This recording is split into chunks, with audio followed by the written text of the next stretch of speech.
La leucemia afecta a la producción de glóbulos blancos porque precisamente estos se originan en la parte del cuerpo en donde el sistema inmunitario se desarrolla. Está con nosotros el doctor Paolo Duarte para explicarnos cómo enfrentarnos ante esta difícil situación, esta enfermedad. Estamos abiertos en el Facebook Live para que realicen sus consultas.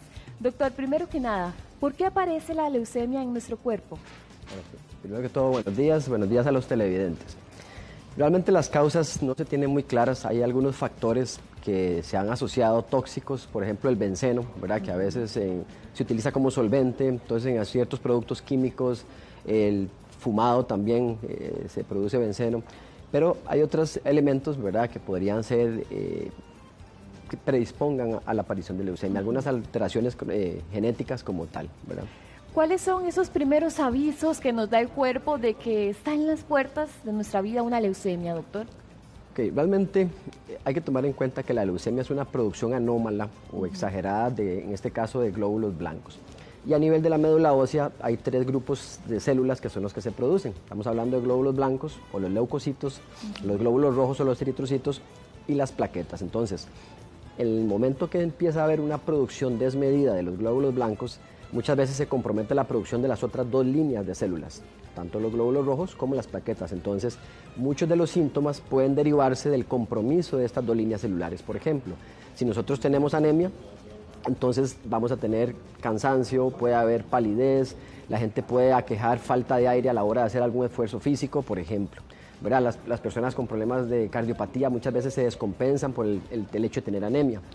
Ahora, por otro lado, si tenemos compromiso de las plaquetas, que las plaquetas son células que en parte nos ayudan para lo que es la coagulación, podemos tener sangrados fáciles. Entonces, que de pronto se me vino la sangre por la nariz de una manera exagerada o muy frecuente, que de pronto a la hora de lavarme los dientes tengo sangrado gingival, se llama gingivorragia, o a veces pueden haber moretes, ¿verdad?, en sitios que tal vez no nos hemos golpeado. Entonces, son señas que tal vez podrían indicarnos. Ahora bien, también tenemos síntomas inespecíficos como cansancio, malestar general, dolor óseo, que podrían ser indicativos. Desgraciadamente no son síntomas que sean específicos, ¿verdad? Son síntomas muy inespecíficos, pero bueno, por lo menos eso es que sirva de punto de partida para poder consultar y eventualmente, después de una valoración, hacer el estudio si fuera el caso como tal. ¿La leucemia es cáncer en la sangre, doctor? Es correcto, es un tipo de tumor a nivel sanguíneo. Recordemos que los tumores en general son producciones anómalas de las células, ¿verdad? Entonces podemos tener tumores sólidos, ¿verdad? Qué sé yo, tumor a nivel de colon, tumor a nivel de estómago, a nivel del sistema nervioso central, y tenemos los otros tumores que pueden ser tumores de la sangre, que uno de ellos es la leucemia. ¿En qué caso se podría confundir, por ejemplo, la leucemia con la anemia? Ok, eso es una pregunta una duda que uno ve con mucha frecuencia. Y tal vez el temor que la gente tiene es, yo tengo anemia y si esa anemia no me la trato, se me va a transformar en una leucemia. Realmente no es así. O sea, más bien la anemia puede ser una manifestación de la leucemia, ¿verdad? Porque como hablamos al principio, si la producción anormal de las células de los glóbulos blancos compromete la producción de los glóbulos rojos, indudablemente vamos a tener anemia. Lo que pasa es que usualmente cuando se valora eso a nivel de un examen de sangre que se conoce como hemograma, aparece anemia, pero también van a aparecer los otros hallazgos que nos indiquen la presencia de leucemia. Cuando los padres o los abuelos padecieron de esta enfermedad, uno se pregunta, ¿será que es hereditaria? Vieras que, es una enfermedad genética, pero no tradicionalmente no se habla de que sea hereditaria, ¿verdad? Hay muchos factores externos que pueden contribuir a que se origine y podrían heredarse algunas alteraciones genéticas que podrían predisponer, pero no quiere decir que si mi familiar en primer grado tiene leucemia, yo voy a tener leucemia. Entonces tal vez eso no es tan fuerte esa relación como con otras condiciones. ¿Es verdad o mito que se da más en varones que en mujeres? Sí, se da más en hombres. Se cree, pues hay algunas teorías con relación a eso, ¿verdad? Uno es que se cree que el efecto del estrógeno a veces puede ser protector en el caso de las mujeres y algunas alteraciones a nivel cromosómicas que podrían favorecerlo, ¿verdad? Que entonces sí es un poco más probable que los hombres la padezcan. ¿Existe alguna debilidad, por ejemplo, que uno dice, bueno, esa persona es como debilita, come muy poquito, que es frágil? ¿Será que esta persona es más propensa a padecer de leucemia o no precisamente? No precisamente. Acordémonos que quitando lo que pueden ser las predisposiciones genéticas, los factores ambientales juegan un papel importante, ¿verdad? Entonces el fumado, la exposición a tóxicos, y ahí viene otra cosa muy importante que es personas que han estado expuestas a quimioterapias por otros tumores, puede aparecer o puede haber un mayor riesgo de tener leucemia, ahí sí. Ya que usted habla de los factores ambientales, ¿cuáles son esos factores ambientales, doctor? Bueno, como decíamos anteriormente, fumado es muy importante, el benceno, la exposición al benceno, que es un químico que se obtiene, se utiliza a veces como solvente, en pesticidas se puede utilizar, o si no también en derivado del petróleo, ¿verdad? Entonces, exposición, qué sé yo, en las gasolineras, por ejemplo, ahí es donde está el benceno. ¿Las personas que han recibido quimioterapia o radioterapia son más propensas a sufrir de leucemia?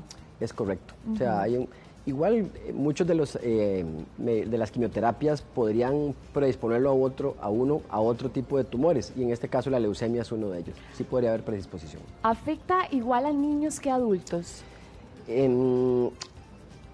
Tenemos que tomar en cuenta que leucemia comprende una gran variedad de tipos, ¿verdad? Tenemos las mieloides, tenemos las linfocíticas, tenemos las agudas, tenemos las crónicas. Entonces, como los glóbulos blancos, los eritrocitos, etcétera, provienen de células precursoras, van pasando por muchos pasos hasta que lleguen a ser maduras, ¿verdad? Entonces, si en alguno de esos pasos es cuando empieza a darse el proceso, ahí nos van a dar diferentes tipos de leucemias. Entonces, en niños es uno de los tumores más frecuentes.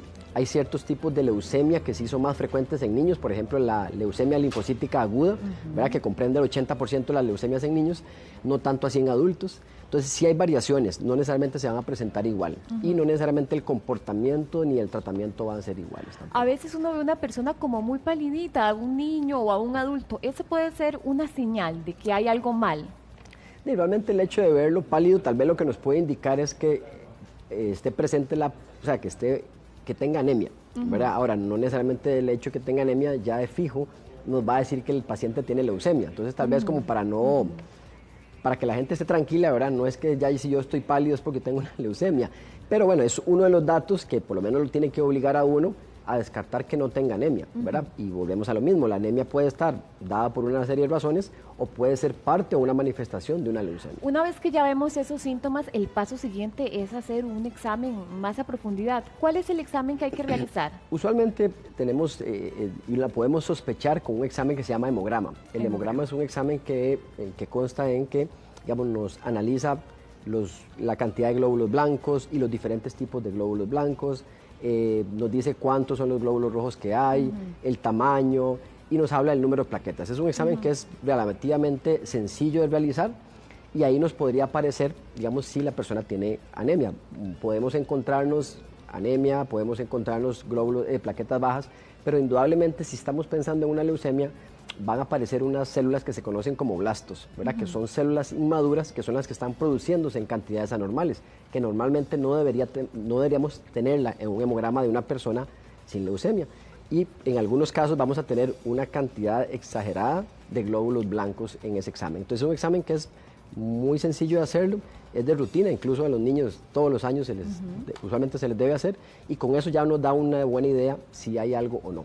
Y ya para poder llegar un poco más al fondo del asunto, existen otros estudios más especializados, como son tomas de muestras de la médula ósea, ¿verdad? Que se llama aspirado de médula ósea o bien la biopsia de médula ósea. ¿Cómo están los glóbulos blancos, los glóbulos rojos en esos exámenes para darnos cuenta de que existe leucemia?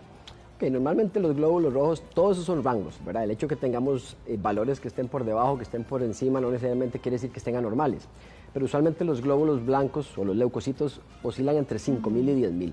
Ahora, en el contexto de una leucemia podemos encontrarnos valores que estén hasta 10 veces o más por encima de ese valor normal. Entonces, por ejemplo, si lo normal es de 5.000 a 10.000 y nos encontramos con 12.000, con 15.000, nos indicarán otra cosa, buscar infecciones, alguna cosa así, pero no va a indicar necesariamente que sea una leucemia. Usualmente vemos valores que están por arriba de 40, 50.000 o incluso más. ¿Cuáles son los tratamientos a seguir, doctor, en este caso? Ahí tal vez en ese caso pues son tratamientos muy específicos. El especialista que se encarga de esa parte es el hematólogo, y el tratamiento va a depender del tipo de leucemia que se tenga, ¿verdad? A grosso modo está la quimioterapia, que sigue siendo uno de los principales tratamientos, que usualmente lo que va destinado es a destruir las células, digamos, tumorales. Existe también radioterapia y otras terapias un poco más dirigidas, más novedosas, ¿verdad? Tratamientos biológicos que se pueden utilizar, pero principalmente lo que es quimioterapia es lo principal. ¿Cómo podemos prevenir que nos ocurra? Es complicado. Bueno, vamos a ver, si sabemos que podría tener un componente, digamos, con exposiciones ambientales de vida sana, evitar lo que es tabaquismo, pero en este caso a veces es difícil evitarlo porque no tenemos tantos factores que podamos identificar, ¿verdad? Entonces, y si tenemos la mala suerte de que de pronto alguna alteración genética que tenemos, eso lo desarrolló, pudimos haber hecho un estilo de vida, tener un estilo de vida perfecto o no, que igual nos puede pasar. Entonces, en ese caso, la prevención, uno trata de siempre estilos de vida saludable, evitar fumado, pero bueno, igual eso no nos quita el riesgo que podamos padecerlo. Doctor Paolo Duarte, muchísimas gracias.